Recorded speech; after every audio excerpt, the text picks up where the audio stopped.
ఉద్యమ సహచరుడు సోదరుడు మంచి మనసున్న మనిషి పెద్ది సుదర్శన్ రెడ్డి అకాల మరణం తనను తీవ్ర దిగ్భ్రాంతికి విషాదానికి గురిచేసిందంటూ మాజీ మంత్రి హరీష్ రావు అన్నారు. హాస్పిటల్లో చికిత్స పొందుతున్న సమయంలో మృత్యువును జయించి తిరిగి వస్తారని ఆశతో అందరం ఎదురు చూశామంటూ కానీ ఆయన ఇక మన మధ్య లేరన్న వార్తను జీర్ణించుకోవడం ఎంతో బాధాకరమంటూ ఆవేదన వ్యక్తం చేశారు. తెలంగాణ ఉద్యమ స్ఫూర్తిని జీవితాంతం నిలబెట్టిన పోరాట యోధుడిగా, ప్రజల కోసం నిరంతరం కృషి చేసిన నాయకుడిగా, పార్టీ కోసం అంకిత భావంతో పనిచేసిన సోదరుడిగా పెద్ది సుదర్శన్ రెడ్డి ఎప్పటికీ అందరి హృదయాల్లో నిలిచిపోతారంటూ హరీష్ రావు పేర్కొన్నారు.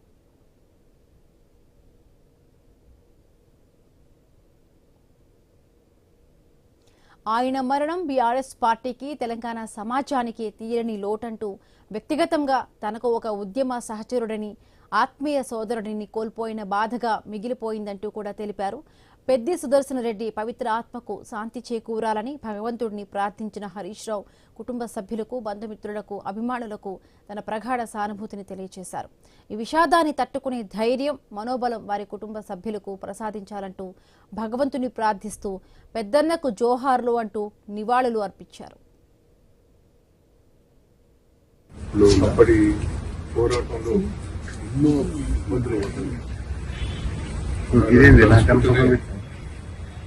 బాధకరం కానీ 12:50 చనిపోవడం జరిగింది. మేము 11 వరకు కూడా అందరం కూడా ఇక్కడనే ఉన్నాం. డాక్టర్లు దాదాపు ఇది ఇబ్బందికరమైన పరిస్థితుల్లో చెప్పడం జరిగింది. సరే మళ్ళీ తెల్లారి వరకు వస్తాం అనుకుంటే అనుకోకుండా 12:51 వరకు చనిపోవడం జరిగింది. ఇప్పుడు 6 రోజులు పాపం డాక్టర్లు కానీ అందరూ కూడా కృషి చేశారు.